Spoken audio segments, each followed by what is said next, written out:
Count money, man. Stack riches. Try and told him I'm a beast, bud.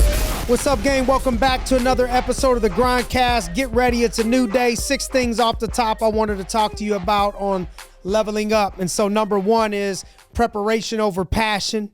You know, you hear it, man, it's the everybody has the will to win. It's not the will to win. You know, it's not the will to win. When it's time to go, everybody wants to win. It's the will to do the things to prepare to win. That's the stuff that sucks when it's not fun. It's fun to go play the game, but many people want to succeed, but few are willing to do the hard work that's required in the process consistently, because the process to grow is a bunch of hard work to grow only a couple inches at a time.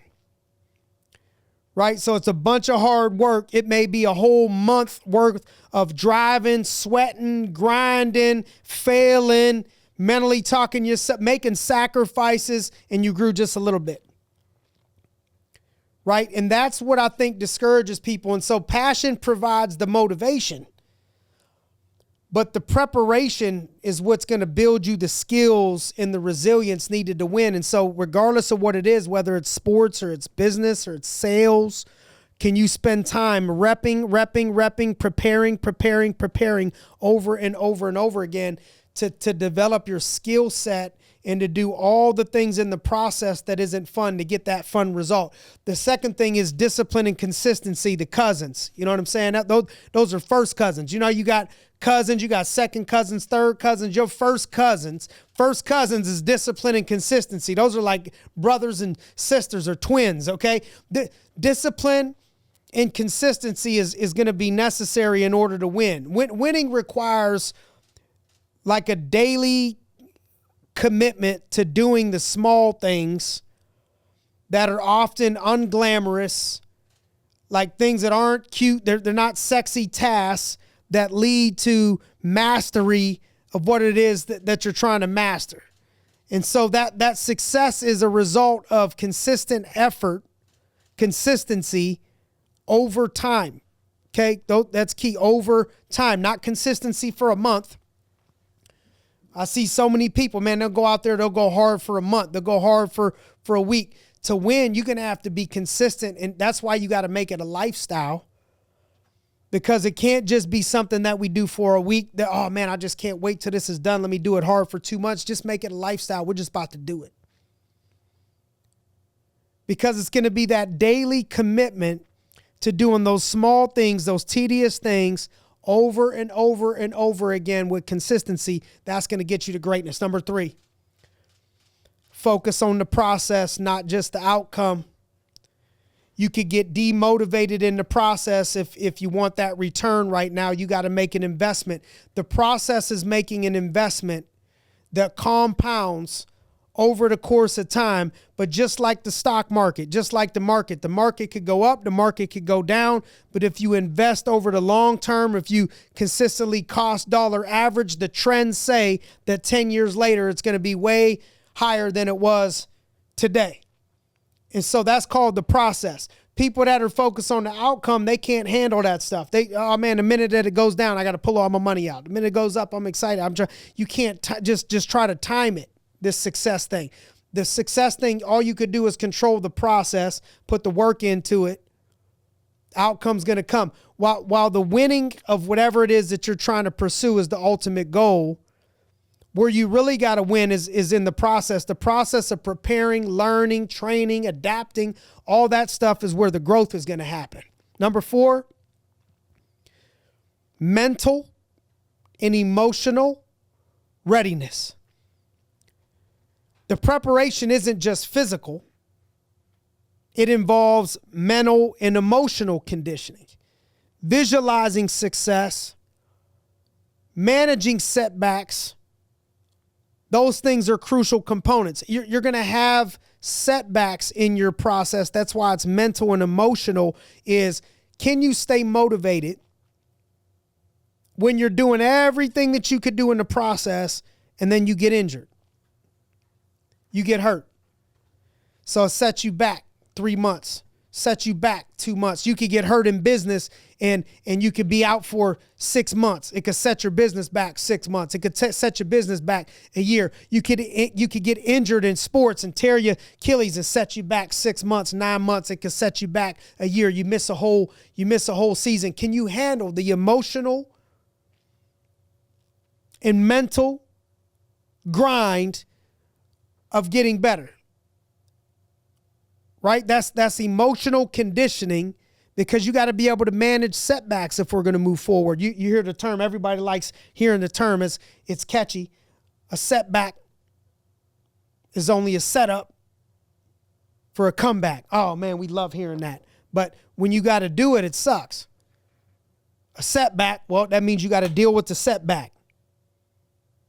That sucks. But it's a setup for a comeback if you handle it right mentally and emotionally and you grow through it.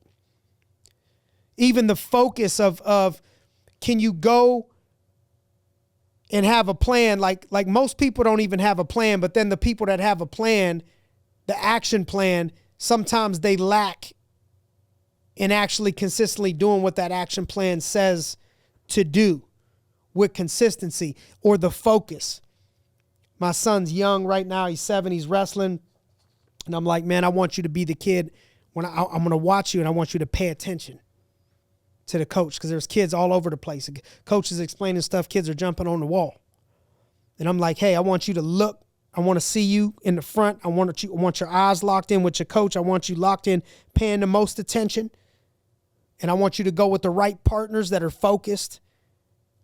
Right? That's that mental readiness, that focus. You could be there, but not be mentally locked in and present. Number 5, adaptability in preparation. Adaptability.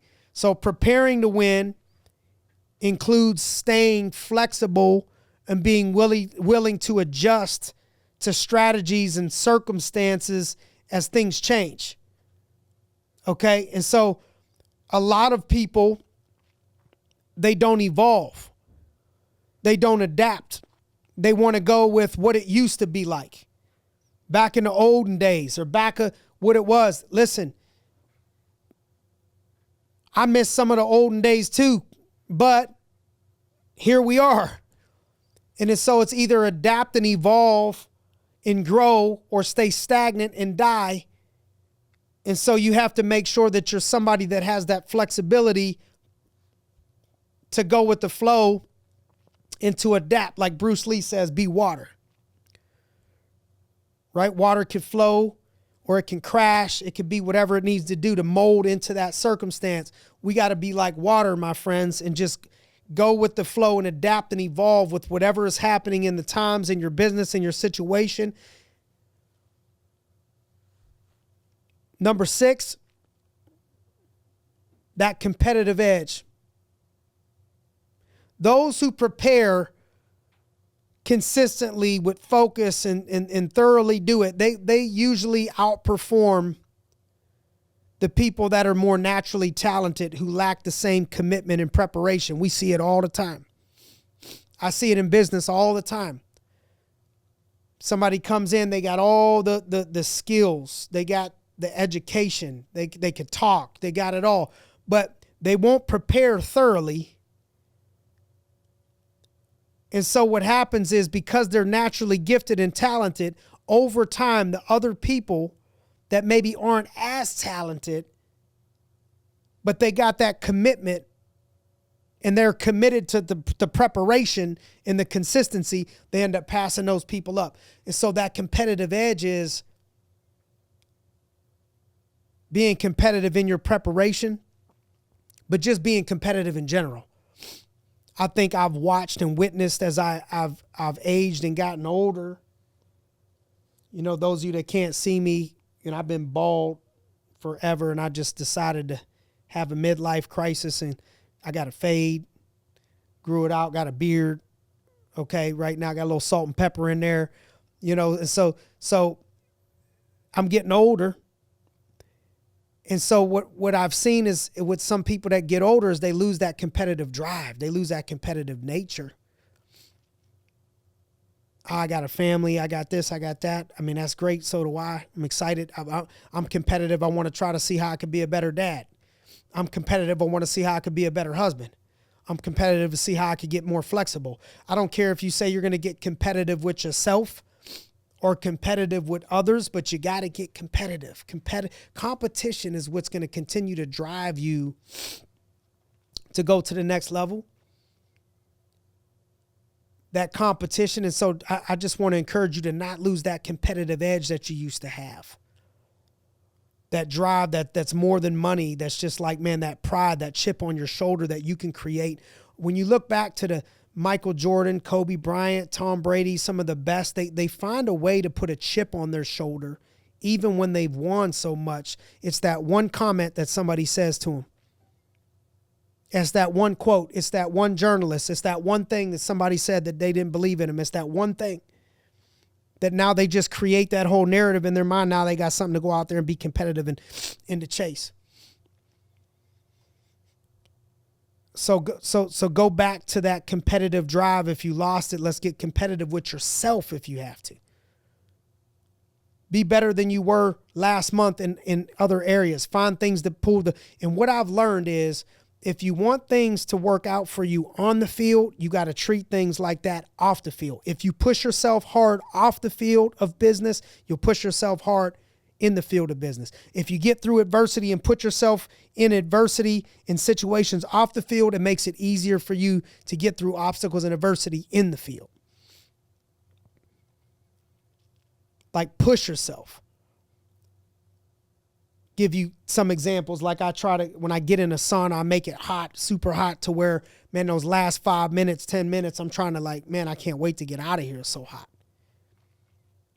Stay hydrated, of course. But this is a way to, like, start to get that competitive mind and that edge to push through things, getting in the cold plunge, that argument in your head. I don't even want to get in here. Then once you get in there, you want to get out of there.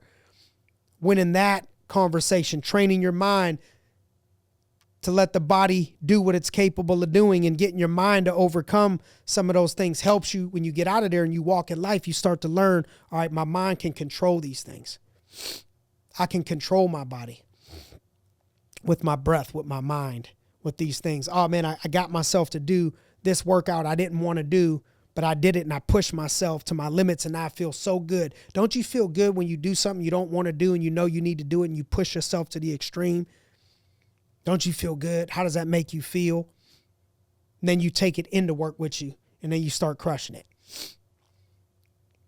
Get that competitive edge in everything that you do. Get around winners, hang around winners, hang around people that make you push, that stretch you in whatever it is that you're trying to do. And you'll be on your way to greatness. If this message helped you or and you know anybody else that could help, would you mind do us a favor and share this message? Go ahead and just take 1 second, forward this to somebody that we can help and that we can serve. And as always, you know, we appreciate you taking time out and spending time with us on the GRINDcast. So thank you guys for joining us on another episode of the GRINDcast. Get ready. It's a new day. We'll see you next week.